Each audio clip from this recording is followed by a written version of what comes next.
Who would like to be the first to ask a question of our panelists? Okay, so you're a public school librarian? Yes. That's kind of what I'm interested in, so got great questions. So you became a teacher first. You got your teaching certification, you got an undergraduate in that, and then you went back and got the master's. Yes. And so that. And actually, my undergraduate was in psychology, and I got into teaching sort of by accident. When my kids all got into school, is when I started back to work, and I started in the office. I've done about everything in the school district you can imagine. And while I was in the office, information came through about an alternative certification program with the Texas Wesleyan.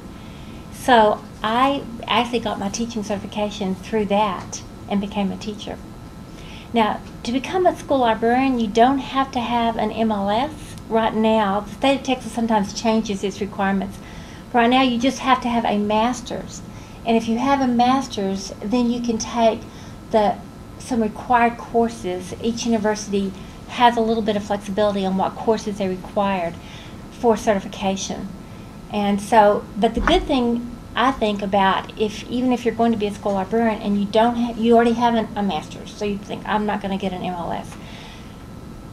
You might not have to have an MLS for school librarian, but you do for public or academic. And a lot of school librarians will move to the public library arena, especially after they retire, because of their school literature background, that they are very well received in the public library. So. I forgot to mention, if you would introduce yourself before you ask your questions of our folks, that way they can be a little more personal. Who'd like to ask the next question? Okay, well, I've got one. I've got a list of them right here. I'm going to steal yours. Sure. It sometimes takes people to get warmed up. I think maybe I talked to a lot of students that tell me some of the reasons why they want to work in a library or research environment.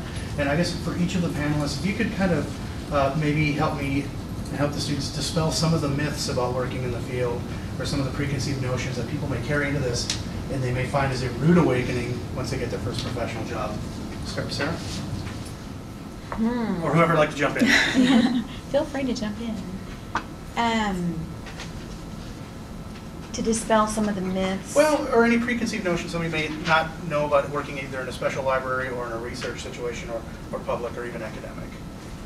One thing I think you just have to be prepared to wear a lot of different hats, and you have to have a lot of flexibility.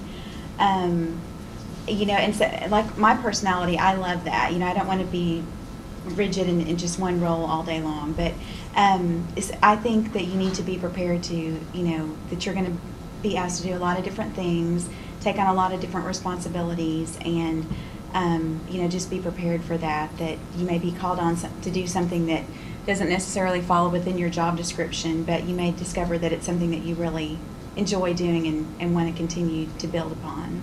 So that's one thing I can think of right away. Well, for me, being in a medical library, I think that a lot of people don't even bother to apply in medical if they don't have a background in biology or if they weren't pre-med. My undergraduate degree is in Latin American Studies. The director of the library has a liberal arts background.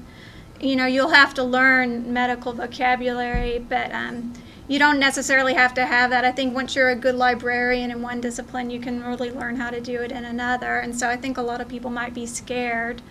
There's lots of good associations in the area that offer courses in learning how to search Medline. The National Network of Libraries of Medicine they have classes in Fort Worth annually at the Health Science Library there. There's classes sometimes at UT Southwestern in Dallas, the Community College in McKinney. So there's a lot of opportunity to learn. Just don't feel scared, you know, I was really scared to apply for that job when I saw it, and it was back when they posted jobs in the newspaper.